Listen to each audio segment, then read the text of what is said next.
welcome to this week's video. These are my weekly video vlogs where I keep a record of the trials and tribulations of being a working musician in the UK. Now, coming up in this week's video, my contact lens falls out. Yeah. I'm finally rumbled for my thought process before each solo. I see, look at me. He wants to do a country solo so bad. And the novelty of my new harmoniser still hasn't worn off. So before we get onto the gigs, I just want to remind you about my new album. Go and check out my website, it's iamtjwalker.com. You can buy the CDs on there if you want, or all the links to where you can listen to it online are there as well. And if you haven't followed me on social media, it's Instagram, Facebook and Twitter /iamtjwalker. Right, on to the first gig. This is a regular gig which I've shown many times, but this time I managed to put the camera in a position where you can actually see the whole band from the front, rather than me having to pin my GoPro on the speaker. I managed to put it on a table in front of us because we were playing in a slightly different part of the pub. This is a great fun gig this. We play every couple of weeks, so I think we're starting to get the hang of it now, and it's some brilliant musicians in the band. And on this one you can see Josh the singer, who is an excellent frontman, and you can see his antics which you can't normally because he's slightly out of shot. I'm going to show you this first clip because this was after I'd confidently loaded all my new presets onto my Eventide H9 thinking I've sussed this.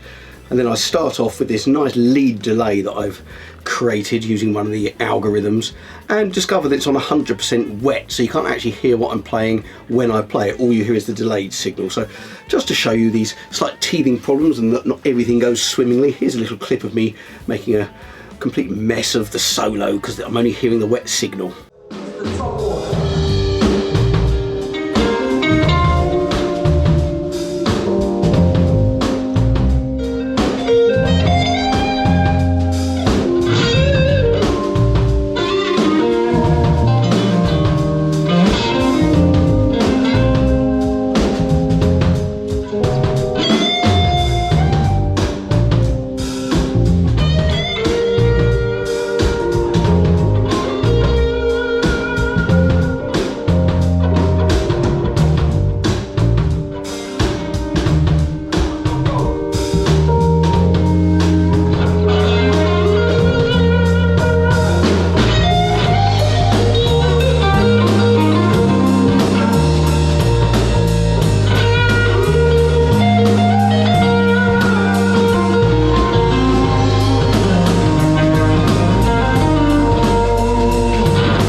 Next, some more Eventide H9 nonsense. Now, if you haven't been watching my videos, you won't know necessarily that I've only just got this, so the novelty hasn't worn off yet. I'm making silly noises virtually on every song. Hopefully I'm going to get over that, but still going through the honeymoon period. And this next song, I was desperately waiting for a song to come along that was in E so I could switch on the harmoniser, which I've got set to E, which obviously you can change the key, and I could do it if I had it connected up to my phone or iPad, but on this gig I'm travelling light and I haven't got it all rigged up, so I was just waiting for a song in E. So here we are, here's a bit of nonsense over a lovely day, because it's in E.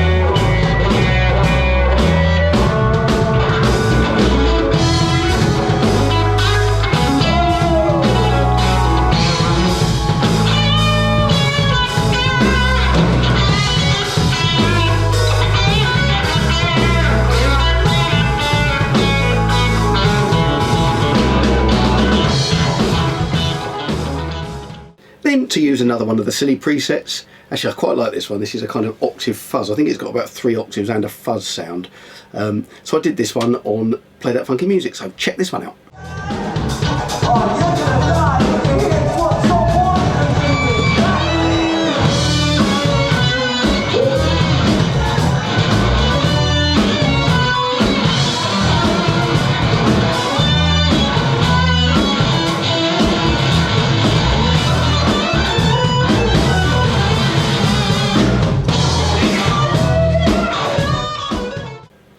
This next one, I'm not going to show you the whole solo, but I quite like Josh's introduction to my solo here. He's caught me out, saying I know he wants to do a country solo. Now the reason for this, and you may have seen this on one of my previous videos, is that Johnny on the keytar did a kind of pedal steel solo over My Girl a few weeks ago, which was absolutely brilliant. But it turns out that his, whatever it's called, expression thingy bob on the end of his keyboard has stopped working, so he couldn't do the pedal steel thing, which I was very disappointed about. I think everyone thought I wanted to do the country solo, but actually no, I didn't. I much prefer listening to him doing the pedal steel solo.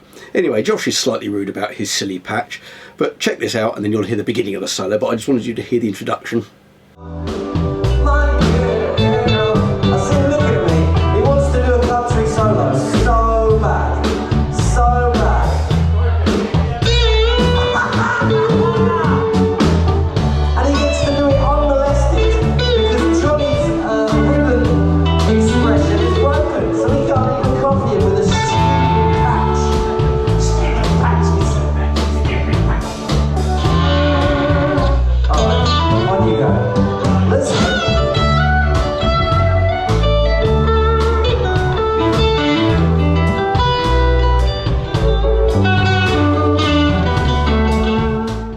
One more clip from this gig, but I'm going to save it for the very end of the video because it's a good one to play out with, so keep watching to the end. So the next gig, this is a function gig with the band Mixed Feelings that I've posted quite a few gigs playing with them, and this was the gig where there was a sound limiter. Now this happens in lots of venues in the UK now, that if a resident near a venue complains, then the way to placate the resident is to put a sound limiter in the venue. Now these really, in most cases, actually ruin the venue in a lot of ways, especially when they're really restrictive. Now in this venue, I think it was set to 84 or 86 decibels, which, if you know much about decibels, that isn't very loud at all. I mean, if you're driving along in your car, sometimes the background noise can be approaching that. So with a live band, especially an 8-piece band, it was pretty tricky keeping under that limit. And one of the new restrictions they've imposed at this venue, because I've played here several times before over the years and it's gradually got more and more restrictive, is you're not allowed to use a real drum kit. So in this case, Ralph, who you've seen on my videos lots of times, he plays in my band playing my own material as well, he had to play an electronic kit. Now he did a brilliant job. I mean, they're not that easy to play, but he really sounded good on them. So here's just a little clip of him playing it. This was actually near the end of the gig when I thought, oh, I must get a clip of him playing this. And for some reason, at one point, the drum kit turned itself off and he was thrashing away on it and no sound was coming out, and I looked over at the keyboard player and for some reason we both got the gills and I couldn't stop laughing. I think part of the reason is because Ralph is such an energetic drummer. He's rattling away, making everything go at the same time, and there's normally so much energy buzzing around him, and he was doing this and absolutely no sound was coming out. And for some reason it was very funny and I laughed so hard, I was crying with laughter, rubbing my eyes. And then the next song I looked down at my iPad and I couldn't read it, and I'm thinking, what's going on here? One of my eyes had gone completely blurry, and if you look on this next clip, somehow my contact lens had fallen out my eye and landed on the top of my guitar. Disastrous. Luckily I had a spare one in the car which I could pop in the interval, but anyway, that was the story with that one. Contact lens falling out. Have a look at this clip.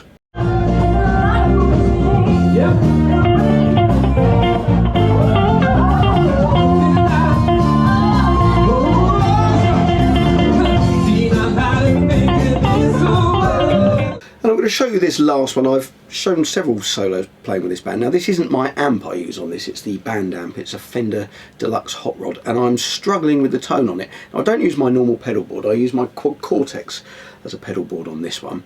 Although now I could use my normal pedal board because I've got my H9 on there. I didn't have any sort of chorus or anything like that for various different sounds that I needed to play, which of course are all on the Quad Cortex. I did make a discovery with my Quad Cortex this week. I was playing around in the studio here and I was plugging it into the front of my Vibra King amp, which is down here. And I plugged through it and I thought, where's all the tone gone on the amp? I thought, I haven't used the amp for a while live. I thought something had gone wrong with it, which they sometimes do when they sit around not being used a great deal. So I unplugged the Quad Cortex from inline and all the tone came back. Now, I'm going to have to play with this week, so look out for next week's video, because if I make a discovery here, I'm going to have to do a reveal next week. But it seems to be sucking all the tone out the front of the amp. Don't know why, but it might have just been the preset I was using, so I'm going to have to do some further investigation. So watch this space for next week. But anyway, have a look at this. This is going through my Quad Cortex into the Deluxe Hot Rod, and for me it's a bit of a funny middly sound. I'm using some of the drive pedals that I use on other gigs, and when I've used the Quad Cortex standalone with my in-ears, and they sound fine on that, but I'm really struggling here. Part of the problem is all the controls are rubbed off, all the numbers on the controls, so I can't really tell what I'm doing with the amp. So I think I'm going to have to do a bit more work on this, because I really struggled with tone on the last gig. Anyway, check this out. This was a solo in, I think it was I'm Your Man by Wham. So let me know what you think of the solo, and especially comparing it to the clips before and after when I'm going through my Milkman amp.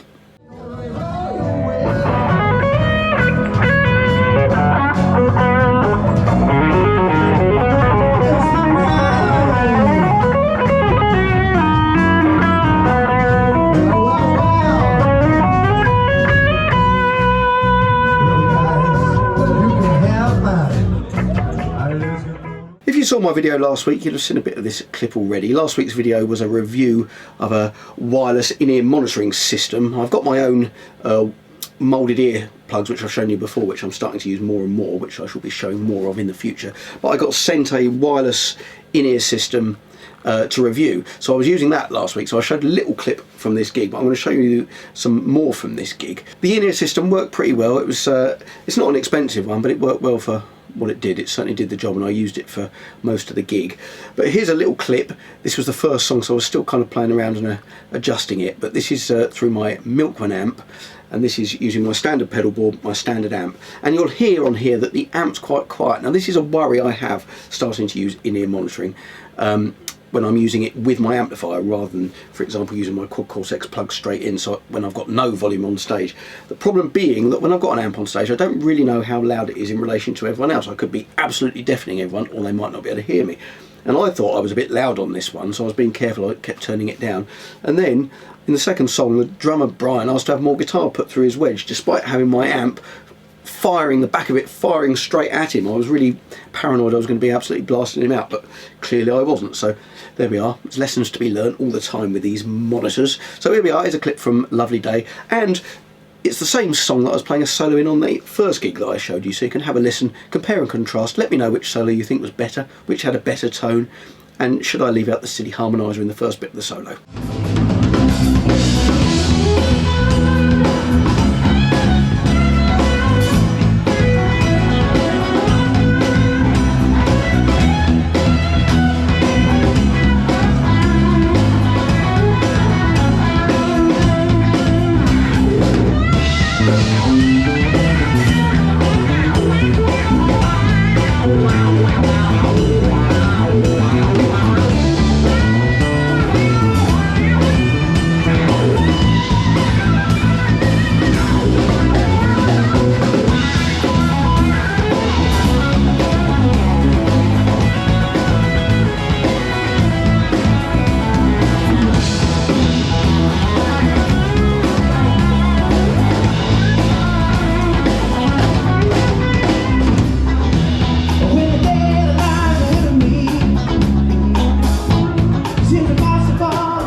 Next clip, another Eventide H9 confession, some more silliness using the harmoniser. Again, I had to wait for a song to be in E, and this was the result.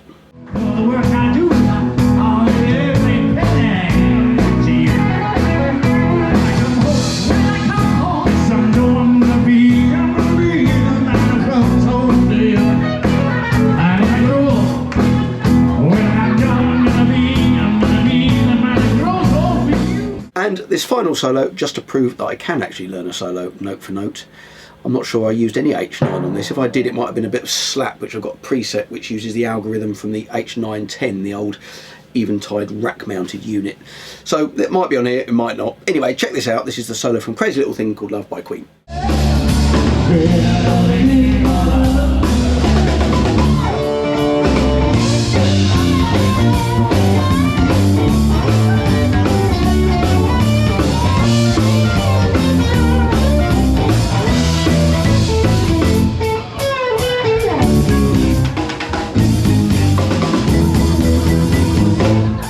Well, I hope you enjoyed the video. Please check out my other videos. I bring out new videos every week. They upload at 7 PM UK time every Friday. So check it out, hit subscribe, hit like, leave me a comment if you can. Now I'm going to leave you with this solo as promised. This was from the first gig, and the song we're playing, or we were before I started soloing over it, was Peaches by Justin Bieber, which I'd never played before, but luckily it's sort of 4 chords that go round and round. And Johnny on keyboards, he knows every song there is to know, so he just shouts it out at the beginning of the song and we start playing it. It's quite a good system really, saves rehearsing. Anyway, I hope you enjoyed this solo and I hopefully see you next week.